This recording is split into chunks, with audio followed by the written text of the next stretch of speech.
பாட்டன் திருவள்ளுவன் 2000 ஆண்டுகளுக்கு முன்பாக 2011ஆம் ஆண்டு தேர்தலில் பயன்பட வேண்டும் என்பதற்காக ஒரு திருக்குறளை எழுதி வைத்திருக்கிறார். கொடுங்கோன்மை என்கிற அதிகாரத்தில் அல்லலுற்று ஆற்றாது அழுத கண்ணீர் அற்றே செல்வத்தை தேய்க்கும் படை என்று எழுதியிருக்கிறார். தமிழ்நாட்டில் இருக்கிற மக்கள் இந்த அரசியல் கட்சிகளை பார்த்து கடந்த 15 நாட்களாக நடைபெறுகின்ற இந்த அரசியல் கூத்துகளை பார்த்து எரிச்சல் அடைஞ்சிருக்கிறாங்க. இதுக்கு ஒரு மாற்று இல்லையா என்று ஏங்கிக் கொண்டிருக்கிறார்கள். நான் முதலில் ஈஎல்எஃப் தொழிற்சங்கத்தினுடைய கௌரவ தலைவர் பிரகாஷ் அவர்களுக்கு நன்றியை தெரிவித்துக் கொள்கிறேன். ஏன்னா மக்களுடைய மனநிலையை புரிந்து கொண்டு, தமிழ்நாட்டினுடைய மக்களுடைய மனநிலையை புரிந்து கொண்டு பல்வேறு தொகுதிகளில் இதுபோல் தொழிலாளர்களும் விவசாயிகளும் தன்னெழுச்சியாக இப்ப நின்று இருக்கிறாங்க. பல தொகுதிகளில் நின்று கொண்டிருக்கிறார்கள். எங்களுடைய நோக்கம் 2011 அல்ல, 2011 தொடங்கி 2016க்குள் தமிழ்நாட்டில் ஒரு மிகப்பெரிய மாற்று அரசியலை நாம் கொண்டாட வேண்டும். வேற வழி கிடையாது. இங்க ஆசிரியர்கள் இருக்கிறீங்க, அரசு ஊழியர்கள் இருக்கிறீங்க, தொழிலாளர்கள் இருக்கிறீங்க, விவசாயிகள் இருக்கிறீங்க, பல்வேறு விதமான மக்கள் இருக்கிறீங்க. பணப்பாக்கம் என்பது எனக்கு அறிமுகமானதுதான். பல்வேறு தமிழ் அமைப்புகளின் சார்பாக பல கூட்டங்களில் நான் இங்க பேசியிருக்கிறேன். நாங்கள் எல்லாம் தேர்தல் பாதை திருடர் பாதை என்று ஒதுங்கிய ஆட்கள். நாங்கள் தேர்தல் பாதை திருடர் பாதை என்று நாங்கள் ஒதுங்க என்ன ஆச்சுன்னா, எல்லாரும் வசதியா வந்து மேய ஆரம்பிச்சுட்டான். வேற வழி இல்லாமல் இப்பொழுது நாங்கள் வந்திருக்கிறோம். வேற வழி இல்லை. நாம் மாற்றை உருவாக்கிதான் ஆக வேண்டும். இப்படியே விட்டுற முடியுமா இந்த நாட்டை? ஒரு கல்யாண மாப்பிள்ளை எல்லார் முன்னாடி சொல்றான், 20 சவரம் போட்டா இந்த பொண்ணை கட்டிக்கிறேன், 30 சவரம் போட்டா இந்த பொண்ணை நட்டாத்துல விட்டுட்டு இந்த பொண்ணை கட்டிக்கிறேன்னு சொன்னா அவனை நாம் எவ்வளவு கேவலமாக பார்ப்போம். இன்னைக்கு அரசியல் கட்சி தலைவர்கள் அப்படித்தானே பேசுறாங்க. எந்த கூட்டணி அதிக தொகுதி தருதோ அதுக்கேற்ற மாதிரி இவர்கள் கொள்கையை மாற்றிக் கொள்வாங்க. மக்கள் கொதித்து போயிருக்கிறாங்க. கிராமங்களுக்கு நாங்க போறோம், ஆளும் வளரணும், அறிவும் வளரணும், அதுதான்டா வளர்ச்சின்னு பட்டுக்கோட்டை பாவேந்தன் பட்டுக்கோட்டை கல்யாண சுந்தரம் பாடினார். ஆளும் வளரணும், அறிவும் வளரணும், அதுதான்டா வளர்ச்சி என்று பாடினார். ஒரு 90 வயது முதியவரை நாங்கள் போய் பார்த்தோம். ஐயா, 2 கழகங்களும் மாறி மாறி இலவசங்களை கொடுக்கிறாங்களே, இதை பற்றி உங்கள் கருத்து என்னன்னு கேட்டா, அந்த 90 வயது உழைப்பாளி உழைத்து ஓடாய் திறந்த அந்த தொழிலாளி சொல்றாரு, கிராமத்துல ஒரு 2000 ரூபாய் சம்பளம் வர மாதிரி, ஒரு 3000 ரூபாய் வருமானம் வர மாதிரி எங்களுக்கு நியாயமான வேலை வாய்ப்பை கொடுத்தால் எங்களுக்கு எதற்கு இந்த இலவசம்? எங்களை பார்த்து கேட்கிறாரு. அந்த 90 வயது முதியவருக்கு இருக்கிற அறிவு ஏன் அரசியல் தலைவர்களுக்கு இல்லை? மக்கள் கேள்வி கேட்க மாட்டாங்களா? ஒரு வண்ண தொலைக்காட்சி நம்மால் வாங்க முடியாதா? ஒரு வெட் கிரைண்டரை நம்மால் வாங்க முடியாதா? ஒரு கேஸ் ஸ்டவை வாங்க முடியாதா? 5 ஆண்டு ஆட்சிக்காக ஒரு குடும்பத்துக்கு 10,000 ரூபாய் கொடுத்த தமிழர்களை இப்படி அனாதைகளாக பிச்சைக்காரர்களாக ஆக்குகின்ற அரசியல் எங்களுக்கு தேவையில்லை. இந்த அரசியல் எங்களுக்கு தேவையில்லை. மாற்று வரணும். நாம் இனிமேல் ஒதுங்கி செல்ல முடியாது. இந்த யூஎல்எஃப் தொழிலாளர்கள் ஏன் இந்த மேடைக்கு வந்தாங்க? ஏன் இவர்கள் ஒரு மாற்று அரசியலை விரும்பினாங்க? இவங்க தொழிற்சாலைக்கு உள்ள போராடினாங்க. தோழர்களே, இங்க இருக்கிற சான்றோர் பெருமக்களே தெரிந்து கொள்ளுங்கள். அரக்கோணத்தில் இச்சிப்புத்தூர்ல இருக்கிற எம்ஆர்எஃப் தொழிற்சாலைக்கு உள்ள இவர்கள் போராடினார்கள். தொழிலாளர்கள் போராடினால் யார் வர வேண்டும்? மேனேஜ்மெண்ட் வரணும். ஆனால் போலீஸ் வந்தது. தொழிலாளர்கள் போராடினால் மேனேஜ்மெண்ட் தானே வந்து பேச்சுவார்த்தை நடத்தணும். ஆனால் போலீஸ் வந்தது. பேச்சுவார்த்தை நடத்தவில்லை, தடியடி நடத்தியது.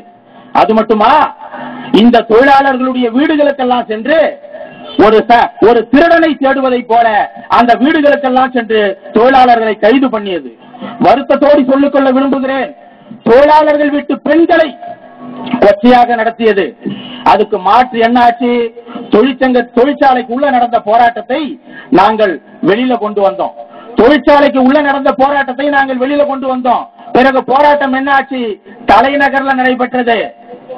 ஒரு சாலை மறியல் நடக்கிறது, ஒரு போராட்டம் நடக்கிறது. இன்னைக்கு தேர்தல் கமிஷன் வகவகையா சொல்றாங்களே, டிஜிட்டல் பேனர் எடுக்க வேண்டும் என்று சொல்கிறார்களே, சொத்து கணக்கை காட்ட வேண்டும் என்று சொல்கிறார்களே, நாங்கள் தேர்தல் ஆணையத்தை கேட்கிறோம், நீங்கள் சட்டம் போடுங்க.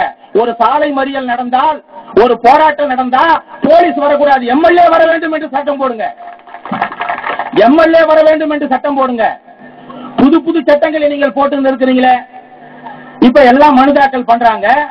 1000 கோடி வச்சிருக்கிறவன், 2000 கோடி வச்சிருக்கிறவன், வெளிநாட்டுல பணம் பதுக்கி வச்சிருக்கிறவன் தன்னை பிச்சைக்காரனா கடன்காரனா இன்னைக்கு கணக்காட்டி மனு தாக்கல் பண்ணி இருக்கிறான். எங்களை இதை நம்ப சொல்றியா? 1000 கோடி 2000 கோடி வைத்துக் கொண்டிருக்கிறவர்கள் இவர்கள் உள்நாட்டில் வைத்திருந்தால் கூட இவர்களுக்கு ஏதாவது ஒன்று ஆச்சுன்னா அந்த பணம் இங்கேயே சுரண்டு கொண்டு இருக்கும். ஆனா இந்த நாட்டு மக்கள் மீது நம்பிக்கை இல்லாமல், இந்த நாட்டின் மீது நம்பிக்கை இல்லாமல் வெளிநாட்டில் பதுக்கி வைக்கின்ற இந்த தேச துரோகிகள் இன்னைக்கு என்ன மனு தாக்கல் பண்றாங்க தெரியுமா? நான் 2 கோடி கடன்காரன், எப்ப வந்தாலும் 10 கார்ல வரவன் 15 கார்ல வரவன் இப்ப எப்படி தெரியுமா மனு தாக்கல் பண்றான்? எனக்கு ஒரு கார் கூட இல்லை, ஒரு கார் கூட இல்லாதவர். என்னைக்கு நாங்க ஷேர் ஆட்டோவில் அவரை பார்க்கலையே, 16 பேர் போகின்ற அந்த ஷேர் ஆட்டோவில் நாம அந்த ஒரு கார் கூட இல்லாதவரை பார்க்கவில்லையே, டவுன் பஸ்ல நாம அவரை பார்க்கலையே. நீங்க தேர்தல் ஆணையம் புது புது சட்டங்களை போடுகிறார்களே, இன்னொரு சட்டம் போடுங்க. எம்எல்ஏவா தேர்ந்தெடுக்கப்படுபவர் டவுன் பஸ்ஸில் தான் பயணம் செய்ய வேண்டும் என்று சட்டம் போடுங்க. எம்எல்ஏவா தேர்ந்தெடுக்கப்படுபவர் தொடர் வண்டியில அன்ரிசர்வ்ல தான் போகணும்னு சட்டம் போடுங்க. எம்எல்ஏ தேர்ந்தெடுக்கப்படுபவர் அவங்க குழந்தைய அரசு பள்ளியில் தான் படிக்க வைக்க வேண்டும் என்று சட்டம் போடுங்க. ஒரு மாற்று அரசியல் வேண்டும். மக்கள் கொதித்து இருக்கிறாங்க. உண்மையிலேயே இங்க இருக்கிற நெசவாளர்களுக்கு நான் சொல்ல வேண்டியதில்லை. இன்னைக்கு இருக்கிற அந்த நெசவு தொழில் என்பது என்னைக்கு தயாநிதி மாறனானதோ அந்த நெசவு துறைக்கு வந்தாரோ ஒரே ஆண்டில் நூல் விலையானது 2 மடங்கு ஆயிடுச்சு. மற்ற தொழில்களுக்கும் நெசவு தொழிலுக்கும் மிகப்பெரிய வேறுபாடு இருக்கிறது. தொழிலாளர்கள் தெரிந்து கொள்ள வேண்டும். மற்ற தொழில குடும்ப தலைவன் மட்டும்தான் கஷ்டப்படுவாரு. ஆனா நெசவு தொழில குடும்பமே கஷ்டப்படும். 2 தறி வீட்டுல இருக்குன்னு சொன்னா, 4 தறி வீட்டுல இருக்குன்னு சொன்னா அந்த தறி சத்தம் தான் அவங்களுக்கு இசை. தறி சத்தம் தான் இசை. ஒரு தறி ஓட்டுகின்ற நண்பரை நான் கேட்டேன், ஏன்பா கண்ணு சோர்வா இருக்குன்னா, நேற்று நான் தூங்கலன்னாரு. ஏன் தூங்கலன்னு கேட்டேன். கரண்ட் இல்ல, அதனால தறி ஓடல, தறி சத்தம் கேட்கலன்னா எனக்கு தூக்கமே வரமாட்டேங்குதுன்னு சொல்ற. அவங்களுடைய மூளையானது அப்படி மாற்றப்பட்டு இருக்கிறது. அது மட்டும் கிடையாது, வீடே தொழிற்சாலை. ஒரு 6வது படிச்சுன்னு இருப்பான் ஒரு பையன், அவன் நூல் அடைப்பான், பிறகு தார் திரிப்பான். அந்த முட்டாள் அப்பா என்ன பண்ணுவாரு, அவனை தறிக்கி விட்டுருவாரு. அவனுடைய படிப்பானது இடையில் நின்றுவிடும்.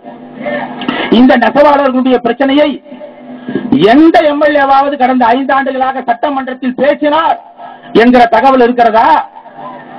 இந்த விவசாயிகளுடைய பிரச்சனை, இந்த சோளிங்கர் தொகுதியினுடைய தனித்தன்மை என்ன? இன்னைக்கு நாம வீடுகள் கட்டுகிறோம் என்று சொல்லி, கான்கிரீட் சாலைகள் அமைக்கிறோம் என்று சொல்லி, தமிழ்நாட்டிலேயே அதிகமாக மணலை கொள்ளையடிக்கிற பகுதியாக இந்த சோளிங்கர் தொகுதியானது இருந்து கொண்டிருக்கிறது. மணல் கொள்ளை போய் கொண்டிருக்கிறது. திரும்ப மணலை உற்பத்தி செய்ய முடியுமா? மணலை உற்பத்தி செய்ய முடியுமா? அதை விட கொடுமை என்னவென்று சொன்னால், நாங்கள் எல்லாம் கடவுள் மறுப்பாளர்கள், நாங்கள்லாம் பெரியார் கட்சியில் இருந்தவங்க. ஆனா இன்னைக்கு சோளிங்கர்ல பெரிய மலையில நரசிம்மன் இருக்கிறாரு, சின்ன மலையில ஆஞ்சநேயர் இருக்கிறாரு. அவர்களுக்கு சக்தி இல்லை என்று நாங்கள் நினைத்துக் கொண்டிருந்தோம். ஆனால் அந்த கடவுளுடைய சக்தியின் காரணமாக அந்த 2 மலை மட்டும் காப்பாற்றப்பட்டிருக்கிறது.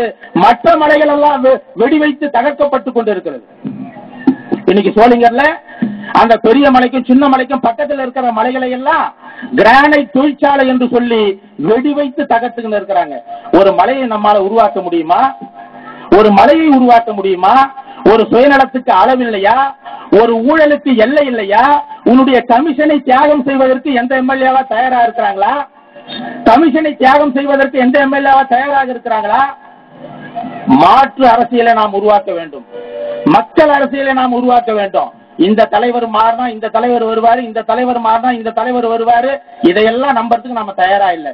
சாதாரண மக்கள் வரணும், ரோடுக்கு வரணும், அரசியலுக்கு வரணும், பிரச்சனைகளை பேசணும், கை நீட்டி கேள்வி கேட்கணும். இல்லை என்றால் மாற்றத்தை உருவாக்க முடியாது. இங்க வாழுகின்ற, பணப்பாக்கத்தில் வாழுகின்ற பொதுமக்களை, சான்றோர்களை, சிறு வியாபாரிகளை, கூலி தொழிலாளர்களை நான் அன்போடு கேட்டுக்கொள்கிறேன். ஒரு மாற்று அரசியலை தமிழ்நாட்டுக்கு அறிமுகப்படுத்துகின்ற வாய்ப்பு இந்த சோளிங்கர் தொகுதிக்கு வந்திருக்கிறது. நிறைய பேர் கேட்பாங்க, சோளிங்கர்ல நம்முடைய தோழர் பரமசிவம் வென்று விட்டால் என்ன ஆகும்? சோளிங்கர்ல மட்டும் நம்முடைய தோழர் பரமசிவம் வென்று விட்டால் தமிழ்நாட்டில் இருக்கிற அரசியல்